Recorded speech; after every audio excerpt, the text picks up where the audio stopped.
So if you're a parent, have you ever felt just completely confused by your daughter? Maybe she's the model student at school, quiet, compliant, but at home she's overwhelmed and exhausted. Well, today we are diving deep into the often invisible world of ADHD in girls to give you a real practical guide to understanding what's going on and how you can support her. Okay, let's start with a scene that might hit really close to home. On the left, a girl holding it all together, navigating the chaos of a school hallway. And on the right, that same girl completely collapsing the second she walks through her front door. Now, this isn't a tantrum. This is what's called an after-school restraint collapse. Think of it like a dam breaking after holding back a massive amount of pressure all day. It's the physical result of her spending every single ounce of mental energy just to appear normal. Seriously? Does this feel familiar to you? If you are nodding your head right now, I want you to hear this. You are not alone. This is a real shared experience for so many parents. Her exhaustion is real, the effort she's putting in is immense, and her need to just fall apart in her safe space, it's absolutely valid. All right, so here's our game plan. First, we'll look at why ADHD in girls is so much more than just daydreaming. Then, we're going to step into her invisible inner world to really understand what she's going through. After that, we'll bust some common and honestly harmful myths. And most importantly, we'll wrap up with concrete, actionable ways you can help. All right, first up, let's get right down to the basics. What is really going on inside the brain of a girl with ADHD? Okay, this is absolutely crucial to get right from the start. ADHD is not a behavior problem, it is not a character flaw, and it is not the result of bad parenting. It's a neurodevelopmental difference. The best way to think about it is that her brain's operating system is just different. It's not broken, it simply processes things like attention, information, and emotion in its own unique way. And understanding that is the absolute foundation for everything else. And this is why so many girls fly completely under the radar. We're all used to seeing what we think of as classic ADHD, the hyperactive boy on the left whose behavior kind of demands attention. But for girls, the struggle is so often silent and internal. It's the quiet daydreaming, the mental fatigue, things that get mistaken for shyness or just not trying hard enough, leaving her to battle it all alone. Okay, now we're going to pull back the curtain and take a look at what's really happening beneath that calm surface she shows the world. Let's talk about a key survival strategy called masking. Girls with ADHD become absolute experts at hiding their struggles because they feel this intense pressure to fit in and meet social expectations.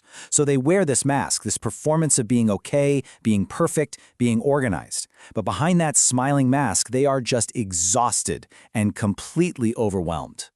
And wearing that mask all day, it comes at a huge cost. This backpack here, it represents the invisible weight she carries every single day.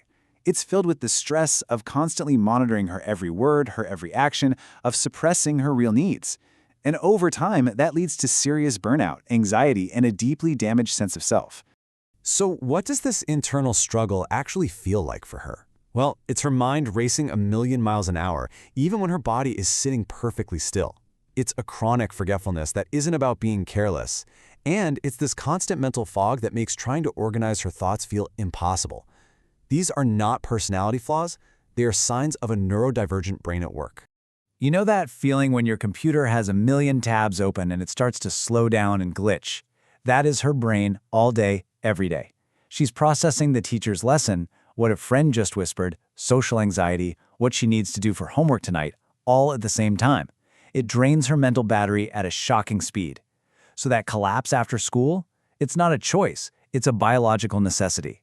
And then there's this other massive piece of the puzzle. It's called rejection-sensitive dysphoria, or RSD. For a girl with RSD, her brain processes criticism or perceived rejection with an incredible intensity.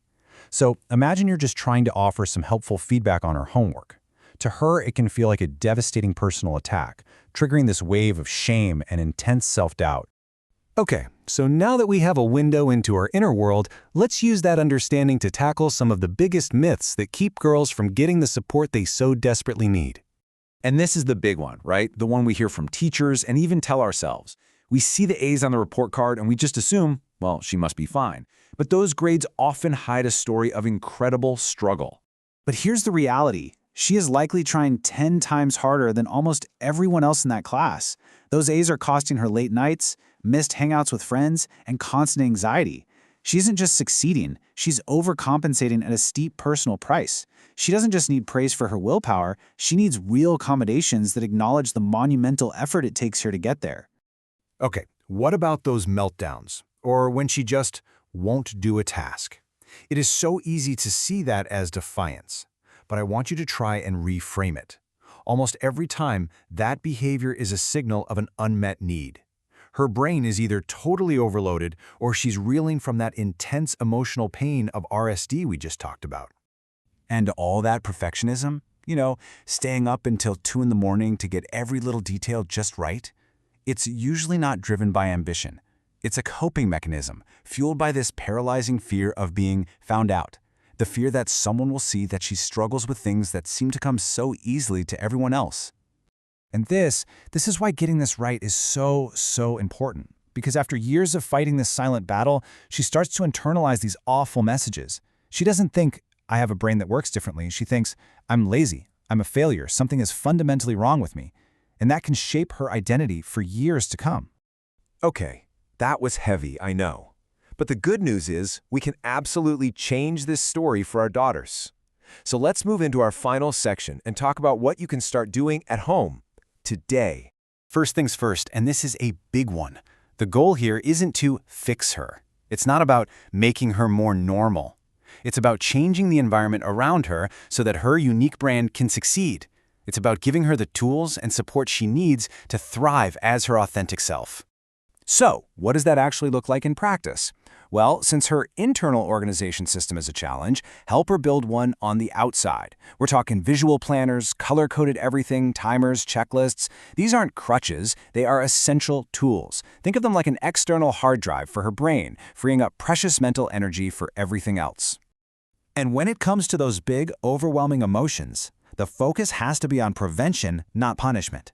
Create a cozy, safe space in your home, a calm-down corner, with things like a weighted blanket or fidget tools. And when she is overwhelmed, your calm presence, a practice called co-regulation, is the single most powerful tool you have to help her nervous system settle back down. And finally, this might be the most powerful tool of all, flexibility. Praise her for her effort, not just the final grade on the paper. Validate the invisible work she does every single day just to hold it together. When we allow for things like extra time on a project, we're not lowering the bar. We're reducing the pressure cooker environment that leads to burnout, and we're showing her that we see her and that her struggle is valid. So I want to leave you with this question. Understanding her brain is the critical first step, but the next and most important step is to become her advocate. This shift in perspective changes everything.